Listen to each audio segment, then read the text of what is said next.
श्रियं च दद्यात् भवतां पुरारि यदङ्गतेजः प्रसरे भवानी विराजते निर्मलचन्द्रिकायां महौषधीवज्ज्वलिता हिमात्रम्. Good evening, a warm welcome to all of you to this second session of Muniyal Ayurveda webinar, third in the series. It's a pleasure to address all of you with the topic pharmacotherapeutics of Ayurvedic formulations in diabetes mellitus. Prameha, Madhumeha, diabetes mellitus are the topics that are being discussed in various scientific fora, including the field of Ayurveda for several decades. There are a number of dissertations that have been carried out regarding the management of Madhumeha with special reference to diabetes mellitus, etiopathogenesis of diabetes mellitus, etc. Still, I feel this topic is relevant because today I will be speaking with a different idea in my mind.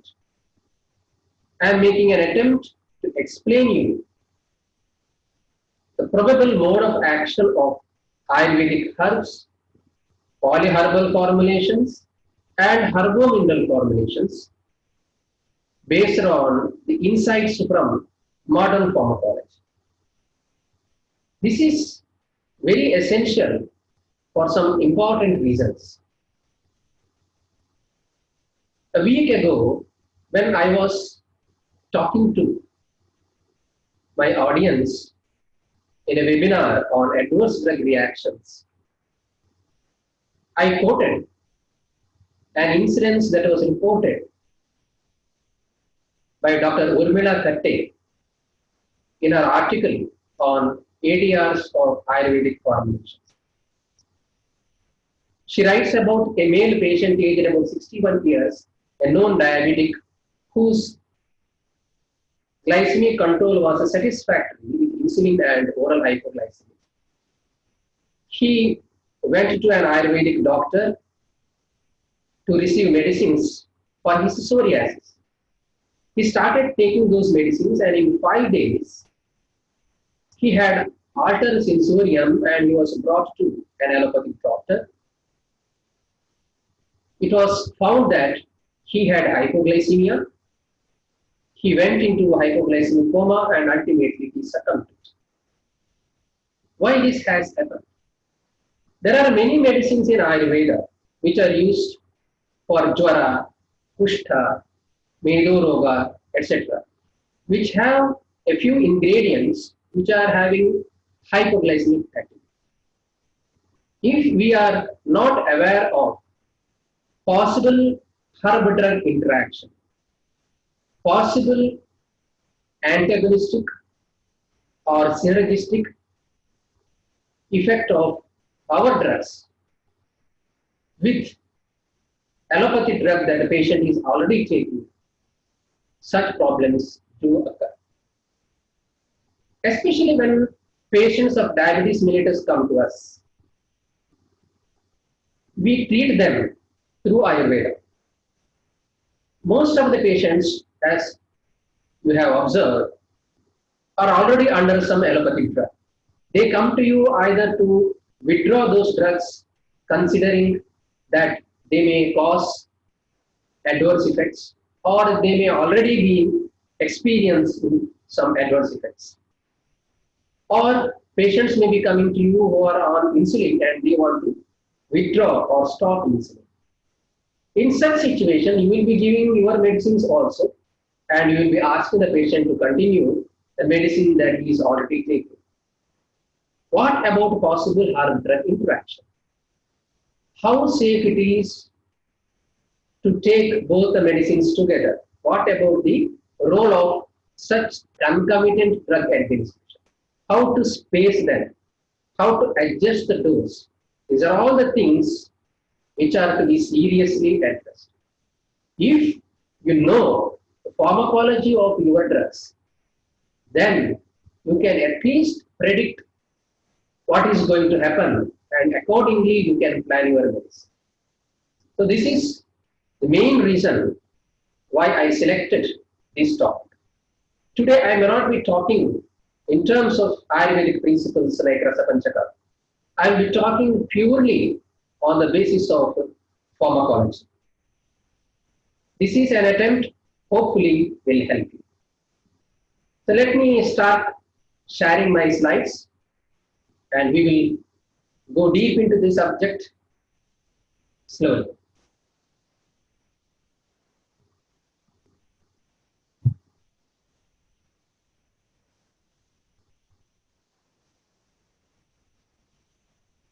So my title is Pharmacotherapeutics of Ayurvedic Formulations in Diabetes Mellitus. Initially, a few regular customary slides, which you know very well. Diabetes mellitus is a group of diseases characterized by high levels of blood glucose resulting from defects in insulin production or defects in insulin action or both. The effects of diabetes mellitus include long-term damage, dysfunction, and failure of various organs. When you talk about type 2 diabetes mellitus, it's a chronic metabolic disorder in which prevalence has been increasing steadily all over the world. As a result of this trend, it is fast becoming an epidemic in some countries of the world, with the number of people affected expected to double in the next decade due to increase in aging population, thereby adding to the already existing burden for healthcare providers, especially in poorly developed countries. It's important for us to understand the problem statement. In India, about 50.9 million people suffer from diabetes, and this figure is likely to go up to 80 million by 2025, making India as the diabetes capital of the world. Some scientists already have announced India as the diabetes capital. So now, unfortunately, incidence of diabetes mellitus is increasing in younger age group also, including adolescents, which is the most productive period of life. So I'm not elaborating these types of diabetes, which you know very well, and the classifications are changing from time to time. Type 1 diabetes mellitus, type 2 diabetes mellitus, gestational diabetes, or other types like LADA, latent autoimmune diabetes in adults, MODY, that is maturity onset diabetes of youth, secondary diabetes mellitus, etc. When you talk about modern management, as all of us know, there is no cure that has been established for the disease. However, treatment modalities include lifestyle modifications, treatment of obesity, oral hypoglycemic agents, use of insulin sensitizers like metformin, which is a biguanide that reduces insulin resistance, and it is still the recommended first-line medication, especially for obese patients. And if you see the history of metformin, it has a relation with plant source, Telega officinalis, from which a biguanide was extracted, and the preliminary forms like fenformin, etc., which are obsolete now, were developed, and the chemical structure was modified, and current form of metformin is developed, which is now completely synthetic. It is important for us to understand modern drug management so that we can compare the mode of action of our herbal or herbomineral products also. The recent research into the pathophysiology of type 2 diabetes mellitus has led to the introduction of new medications. All of you know about biguanides, sulfonylureas, or these. There are new medications that are being introduced. To quote few examples, glucagon-like peptide-1 analogs or GLP-1 analogs, we call them. Exenatide is the example. So Bydureon is the commercial brand that is available. Then we have dipeptidyl peptidase 4 inhibitors. For example, teneligliptin and sitagliptin, which are recently introduced. Then we have inhibitors of the sodium glucose cotransporter 2, for example, dapagliflozin or also known as Farxiga, and inhibitor of 11 beta hydroxysteroid dehydrogenase 1. We have insulin releasing glucokinase activators and pancreatic G protein coupled fatty acid receptor agonists. For example, Fesiglifan, and these drugs are under their design stage, not yet to be introduced for commercial utilization. We have glucagon receptor antagonists, then metabolic inhibitors of hepatic glucose output and quick release bromocriptine. You must have heard about bromocriptine, which is a dopamine agonist. It's used to treat conditions like Parkinsonism and hyperprolactinemia, and it is found that it is useful in the management of type 2 diabetes mellitus. Now we have the products like Cycloset in the market, which contains quick release bromocriptine. There are other effective medications that include non-sulfonylurea secretagogues, like again metformin. Then thiazolidinediones like pioglitazone, which is becoming popular now, to quote the brand name Pios 15 or 30 milligram tablets. Then rosiglitazone by the brand name Reglit or Rosinorm. Then we have alpha glucosidase inhibitors, which is again becoming popular. Most of you have heard Voglibos. Volix is the brand name, and of course insulin. In 2006, inhaled insulin was also licensed, but it has been withdrawn from the market because of low patronage and also inconsistent plasma concentration. If you are talking about the management of Prameha with the Ayurvedic point of view, all of you are well versed in that. I will not elaborate that. We have discussed this under two headings like Chikitsa Sutra, which talks about principles of treatment, and actual Chikitsa, how do you manage it.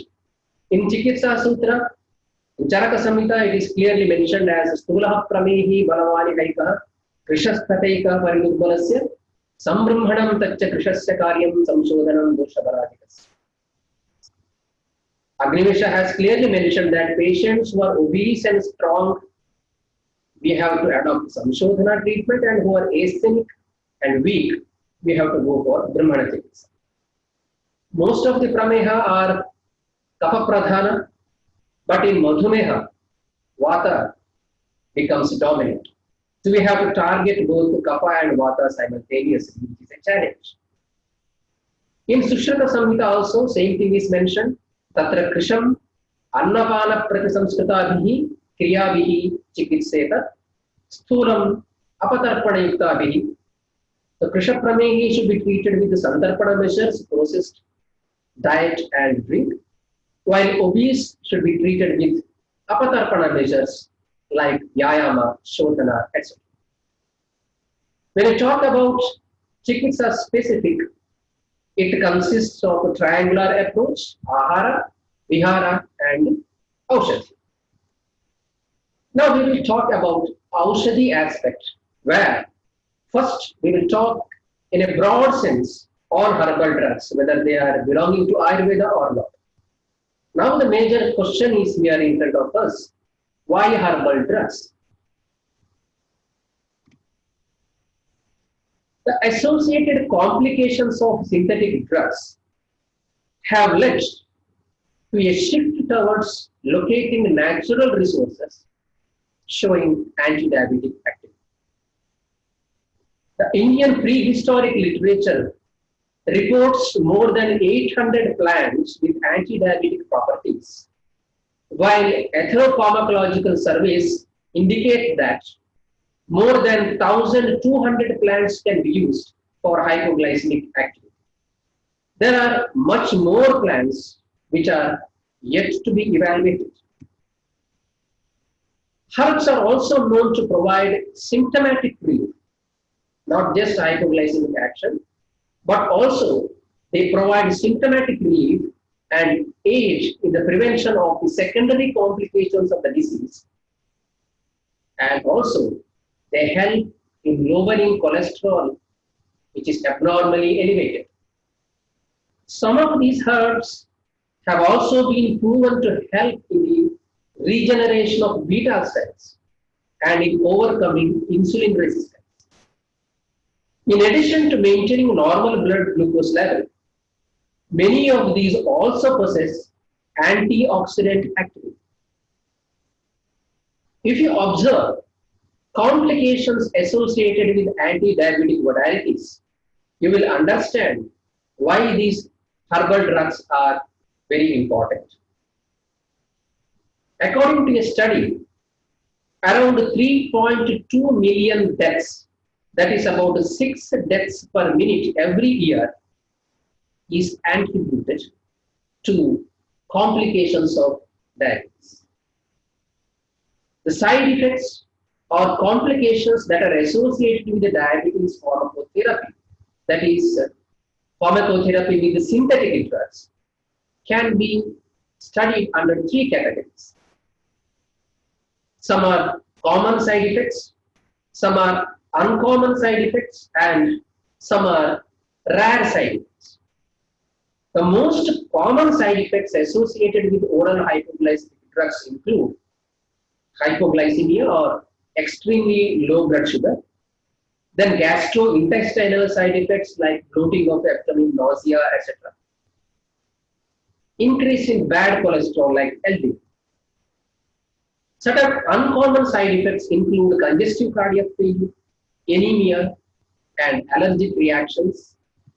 And there are rare side effects or complications like thrombocytopenia, lactic acidosis, leukopenia, macular edema, and liver disease, ultimately liver failure. Now let us understand recent advances which speak about the pharmacological action of herb and herbal formulations.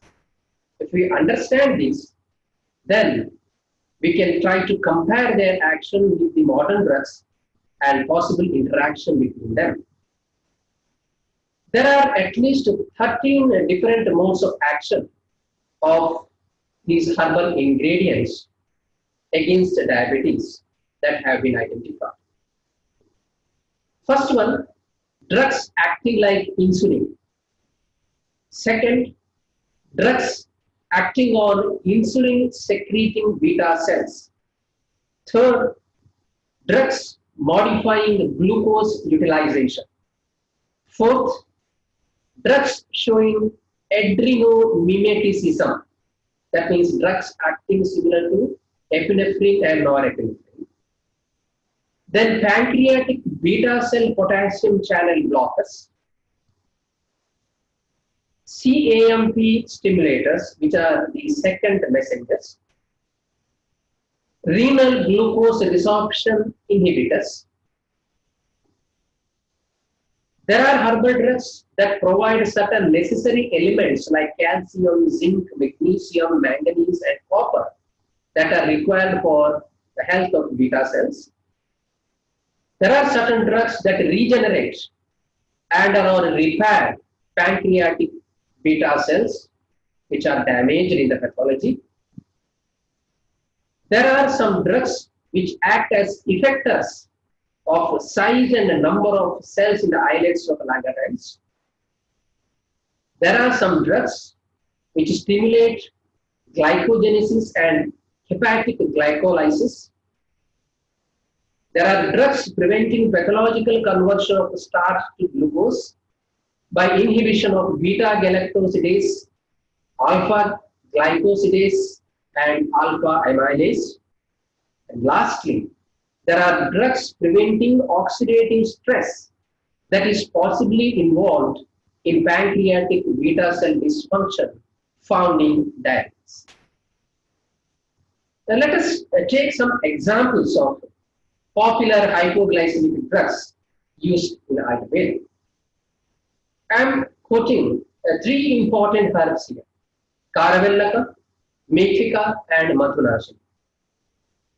This bitter gourd, fenugreek, and Gymnema sylvester are found in most of the herbal preparations that are available today in the market as anti-diabetics.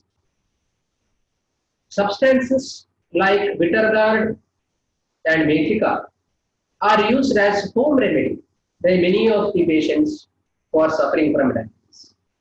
So I found that these are the important examples that I can pick up to explain the mode of action. So these three drugs have four important modes of action. So this is important because it is not that one herb is showing only one type of action against diabetes mellitus. A herb has got multiple phytoconstituents, and network pharmacology is something which is being discussed. These phytoconstituents, they act on different receptors, different targets, different biological pathways, and show their action. If you are considering only hypoglycemic activity, these three drugs show their hypoglycemic activity by these four mechanisms. One is they increase insulin secretion. Second, they enhance glucose uptake by adipose and skeletal muscle tissues. Third, they inhibit intestinal glucose absorption. And fourth, they inhibit hepatic glucose production. So these are the popular drugs: Karavellaka, Methika, and Meshashringi or Madhunashini, Gymnema sylvester. There are several medicinal plants whose extract modulate different pathways, say glycolysis, Krebs cycle, gluconeogenesis, HMP shunt pathway, glycogen synthesis and their degradation, cholesterol synthesis, metabolism and absorption of carbohydrates, synthesis and release of insulin, aldose reductase pathway, and free radical scavenging action in the human body. Let me quote these examples here. To consider Ayurvedic medicinal plants that regulate glycolysis and Krebs cycle, there is Bilwa, Eagle marmelos, which contains Eaglin B and G, citosterol, marmelosin, marmesin, etc. We have Lashuna, Allium sativum. We have Ciceria esculenta. We have Bringaraja or Eclipta alba containing vedolactone. Along with vedolactone, it also contains dimethyl vedolactone. We have Jambu containing malic acid, gallic acid, and tannins. We have Guduchi with the tinosporine, etc. So these are the pictures of Ciceria esculenta, Bilwa, Lashuna, Bringaraja, etc. Jambu, Guduchi. We have medicinal plants that inhibit glyconeogenesis. To quote the example, Coccinia indica, that is Bimbi, which contains pectin and beta-sitosterol. We have Mamajjaka or Henicostemma littoral, a popular drug used in Gujarat in the form of Mamajjiva Ganavati. We have Karavellaka containing charanthins. We have Lavanga, Syzygium aromaticum. We have Methika, which also inhibits glyconeogenesis. So these are Bimbi, Lavanga, and Mamajaka. We have medicinal plants that inhibit cholesterol synthesis. To quote an example, Vata, Ficus bengalensis. We have medicinal plants that inhibit alpha glucosidase activity, like Avartaki, that is Acacia auriculata, Hypnocarpus vaitiana, Thoraca feda. We have Morus alba. We have Chirocarpus marsupium, a popular asana, and a very popular and very effective Serratia reticulata, Saptarangi or Ekanayaka. We have these Acacia auriculata and the Hypnocarpus, you can see here. Morus alba and Chirocarpus, Saptarangi or Ekanayaka. I felt it is essential for me to slightly elaborate the mode of action of the Serratia. Serratia is also used in one of our products, Insulian. So this has the potent antioxidant properties and triglyceride and cholesterol lowering effects, which aid in weight loss. It contains mangiferine, a polyphenol, which enhances the body's sensitivity to insulin and contains inhibitors of sugar digestion and absorption. A study that was carried out in Japan in Kyoto pharmaceutical industry, authorities have found that Serratia shows its anti-obesity effect in laboratory animals, which is probably due to its polyphenols that inhibit fat metabolizing enzymes and enhance lipolysis. Serratia reticulata also suppresses glucose absorption. Alpha glucosidase inhibitors present here decrease the absorption of carbohydrates from the intestine, so resulting in a slower and lower rise in blood glucose throughout the day, especially right after meals. It's very interesting that Serratia contains two potent alpha glucosidase inhibitors, salicylanol and cotalenol. Scientists also say that Serratia is a more potent glucose inhibitor than acarbose, a commercially available alpha glucosidase inhibitor found in diabetic medication. There are medicinal plants that inhibit glucose absorption like Artemisia valens, Bauhinia candicans, a variety of Kanchanara, a variety of Dhamanaka and a variety of Kanchanara. There are many medicinal plants that increase insulin secretion, like Ebelmochus moscatus.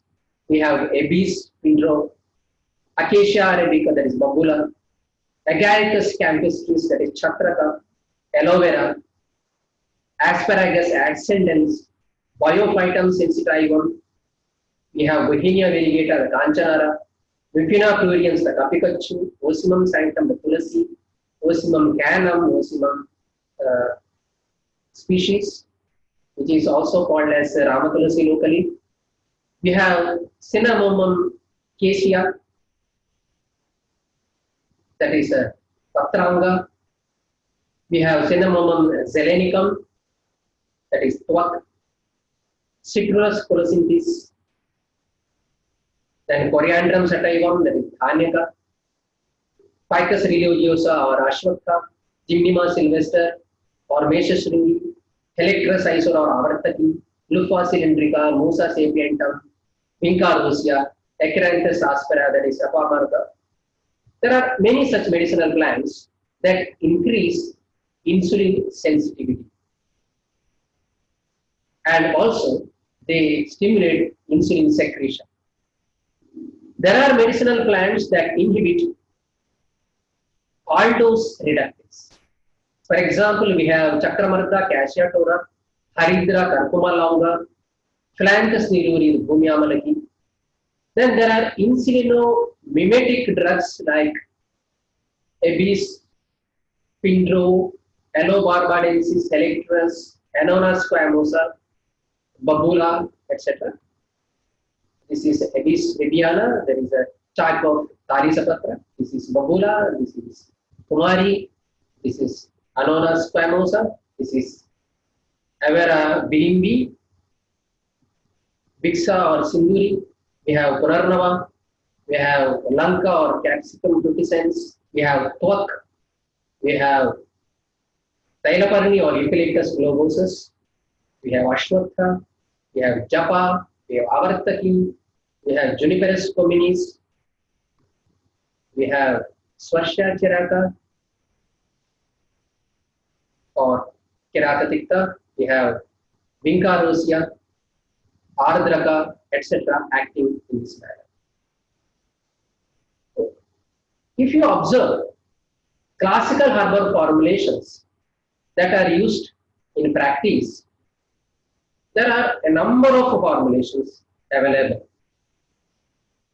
To quote a few, Vati or Gutika, maybe Shiva Gutika, Chandraprabhavati, Bhokshuradi Gugulu, Yoshadi Gugulu, or a churna like Tripala Churna, Amritadi Churna, Vara Churna, Nisha Churna, Guduchi Churna, Sudarshana Churna, or it may be Kashaya or Kashayam tablet like Nisha Katakali Kashayam, Kataka Khadirali Kashayam.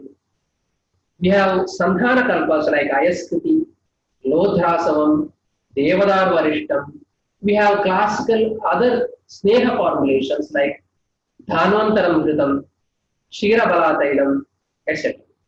There are several studies carried out on these polyherbal classical formulations, which you can get under various reference sections. Just I will pick up one reference for you. That is effect of treatment with the Nishamalaki powder on glycemic control and markers of erythrocyte oxidative stress in diabetic rats compared to troglycazone. This is a study carried out by Guru Prasad Rao et al. And published. So glycemic control exerted by Nishamalaki powder in diabetic rats is comparable to that of glyburide and troglycazone. Antioxidant protection offered by this preparation compares favorably with troglycazone and is greater than glyburide, suggesting a role for this preparation in the management of diabetes mellitus. So this is about some of the ideas regarding the possible modes of action of individual herbal drugs or diabetes mellitus, and also the compound formulations that are coming under herbal formulation category. Now, in next session, I will take up application of Rasaushati in the management of diabetes mellitus. See you again in the next session. Thank you for joining me.